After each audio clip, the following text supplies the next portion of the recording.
Eu entrevisto o deputado Vadir Damus, do PT do Rio de Janeiro, e eu vou perguntar a ele qual é a disposição do presidente Lula. O presidente Lula já é candidato a presidente da República? Temer dura até o fim? Eu entrevisto o deputado Vadir Damus, do PT do Rio de Janeiro, e pergunto a ele: o senhor esteve recentemente com o presidente Lula e o presidente Lula já é candidato a presidente da República?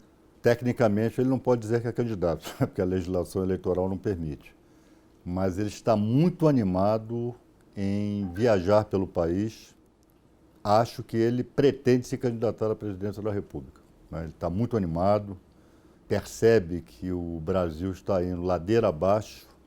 E ele me disse: olha, Vadir, depois que eu larguei a presidência, eu vi que deixei de fazer muita coisa, né?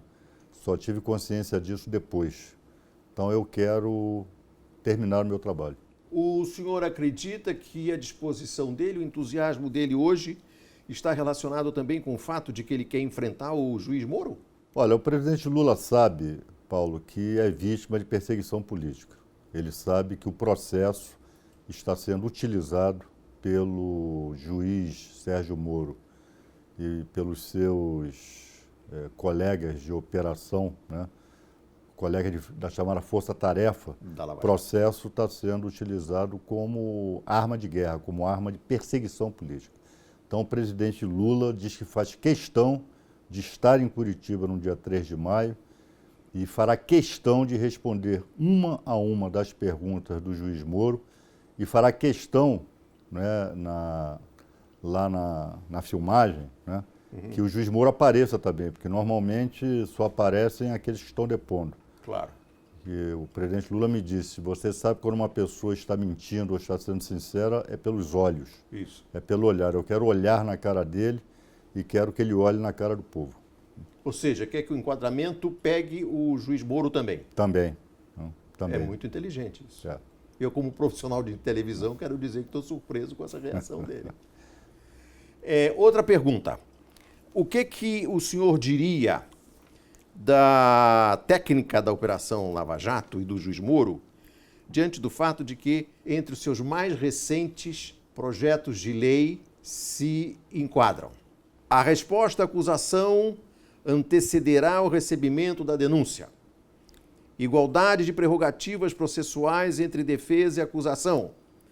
Restrição à prisão preventiva, técnica usada no nazismo e no fascismo, hoje um cheque em branco para o exercício punitivo. Isso aqui tem a ver com a Lava Jato? Paulo, a intenção não foi essa. Eu apresentei, na verdade, 11 projetos de lei há cerca de uma semana. Protocolei 11 projetos de lei.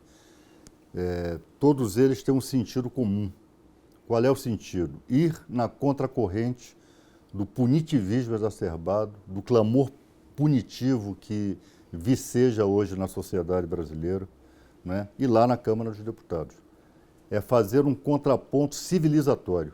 Então são medidas que vão no sentido do desencarceramento, de contribuir por uma política de desencarceramento.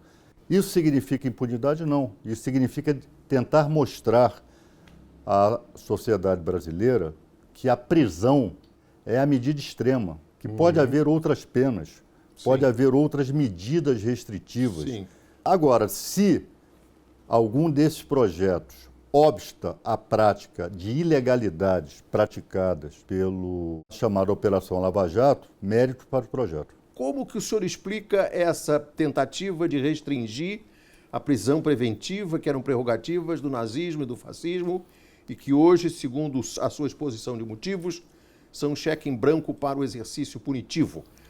Isso acontece hoje na Lava Jato? Acontece na Lava Jato, e a Lava Jato está criando um padrão, né?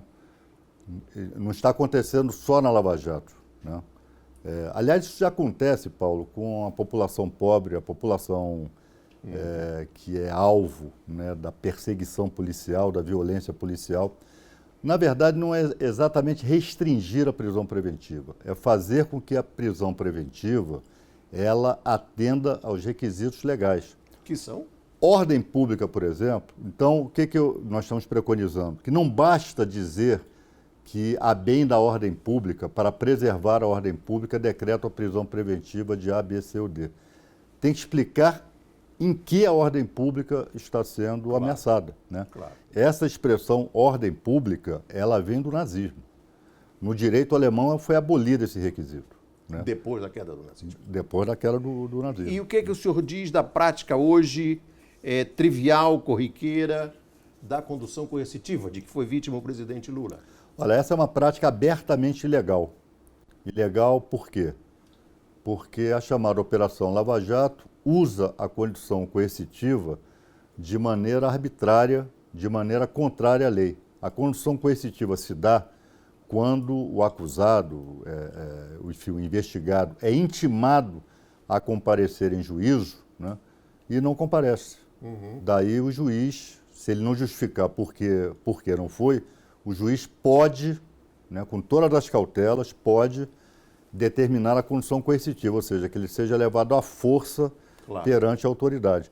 Com o presidente Lula e com outros, que o presidente Lula, com ele, sempre causa ressonância, né? Claro.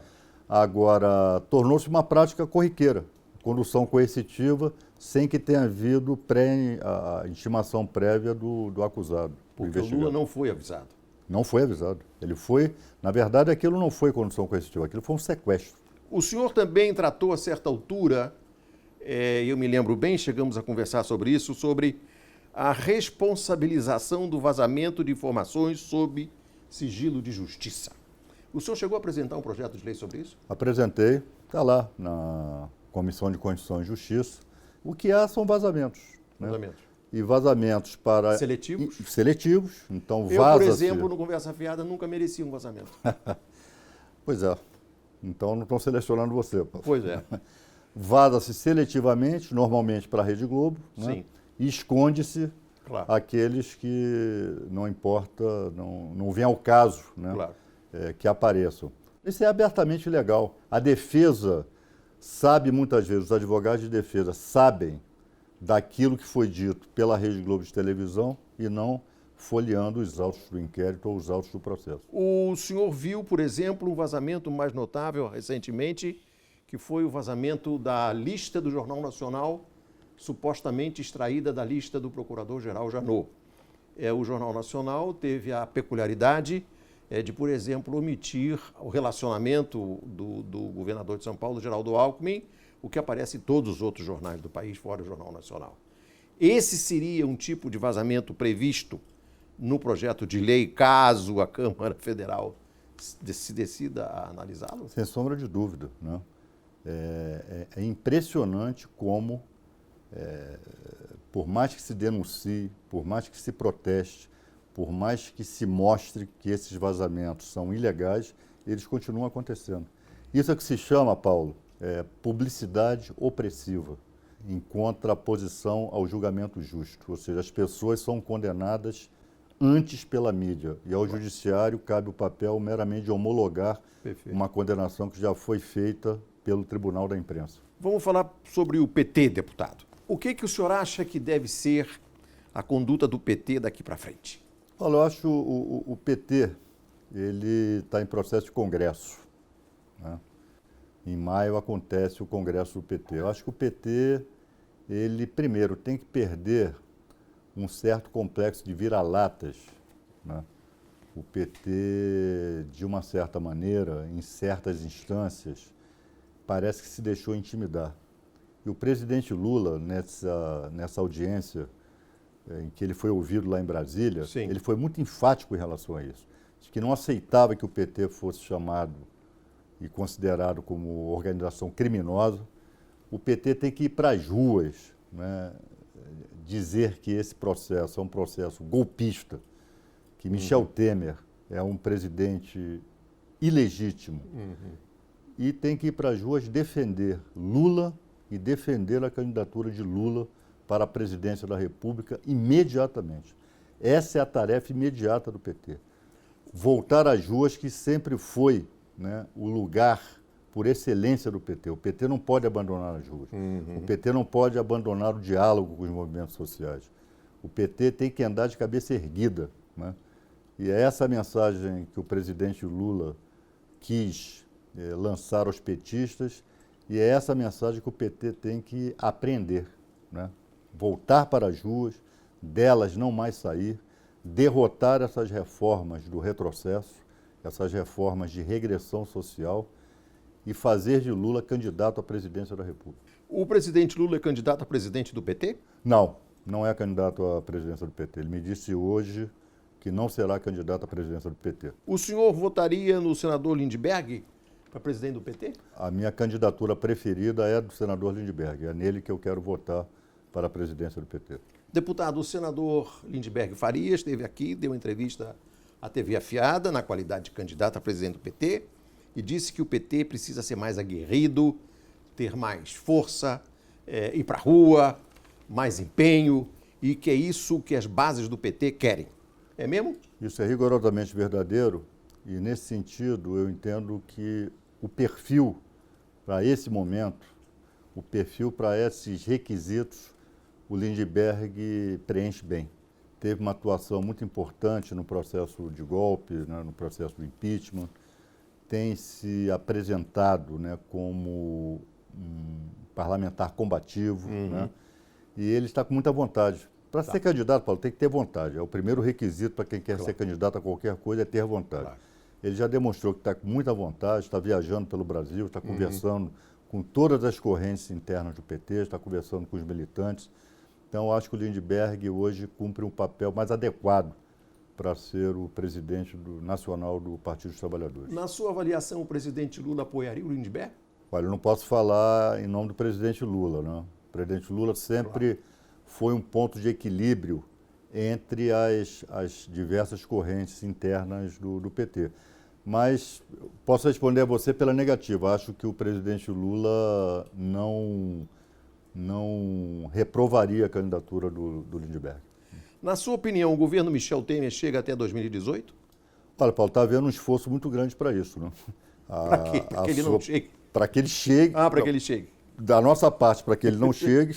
Sim. E da parte Da aí Globo. desses setores, da Globo, sobretudo, ontem eu vi no Jornal Nacional o esforço da Globo, né, em dar boas notícias, né, Claro. e em colocar Michel Temer no centro das boas notícias, Sim, sim. mas acho que isso é inútil. No seio da população, sem sombra de dúvida, o Temer já caiu. Ele não é considerado presidente, ele não pode andar na rua. Não pode. Né, ele não pode dar bom dia na janela. Não. Né? Então, agora espero que esse governo dele seja abreviado. Nós não tenhamos que passar pela tortura de esperar até 2018. Né? E se ele cair antes de 2018, como se resolverá o impasse? Que tipo de eleição resolverá o problema? Eu acho que tem que ser eleição direta, Paulo. Eleições gerais, com o povo na rua e botar o Lula de novo lá na cadeira presidencial. Muito obrigado. Obrigado.